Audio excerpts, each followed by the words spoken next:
once said, stakeholders' engagement is a never-ending process. You have to continuously earn their confidence. It's a relationship. Hi, this is Ritika. We are doing reading 27 of Corporate Issuers, Introduction to Corporate Governance and Other ESG Considerations. We are now onto the LOSG. This LOS requires us to describe market and non-market factors that can affect the stakeholder relationships and corporate governance. The stakeholders' relationship and corporate governance in a company are mainly affected by two factors, that is market factors and non-market factors. We'll start with the market factors that can affect stakeholder relationship and corporate governance. These are some capital market related factors that impact the relationship with stakeholders and corporate governance. The important market factors are: first is the shareholders' engagement. The shareholders' engagement should be broadened beyond just the annual general meetings. This is not just helpful in giving shareholders a good say, but also this would probably help in building support for the management's position. Then the second market factor is shareholders' activism. Shareholders' activism is an attempt to compel management to act in a certain desired manner and can be achieved through proxy battles, shareholders' resolutions, and raising awareness. If shareholders are not really satisfied with the working of the company or find something against the law and detrimental to their interests, they can file for shareholders' derivative lawsuits. Since the shareholders cannot directly file a lawsuit against the company because shareholders themselves are the owners of the company, they can go for derivative lawsuits. It is a lawsuit against the directors and managements since they are deemed to be acting on the behalf of company and they have failed to do so.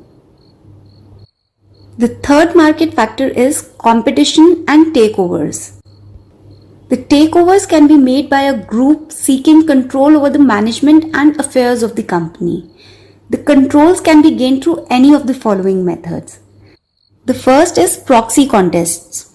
In the proxy contest, the shareholders are re-persuaded to vote for a group seeking controlling position on the board of directors. Then there are tender offers. In tender offers, shareholders sell their shares directly to a group seeking control over the company. And lastly, in hostile takeovers, the group seeking the control over the company acquires the company without consent of the management. Moving on to the non-market factors that can affect the stakeholder relationship and corporate governance. The first one is the legal environment. There are two types of laws to protect the rights of the shareholders and creditors. That is common law and civil law. The common law provides a superior protection to the interests of shareholders and creditors. Creditors generally have an easier time going through the legal battles compared to the shareholders.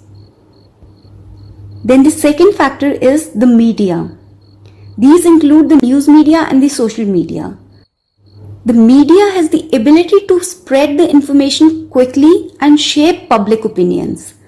It can also spur the politicians to introduce regulations or enforce laws that protect the shareholders' rights.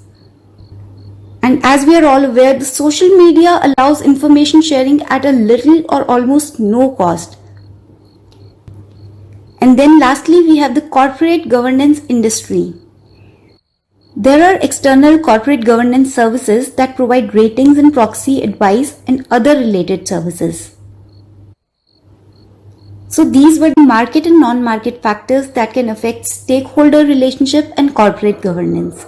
You can check out the practice questions on this topic and read the study notes at procfa.com. If you have any queries, contact us. Take care and see you in the next video.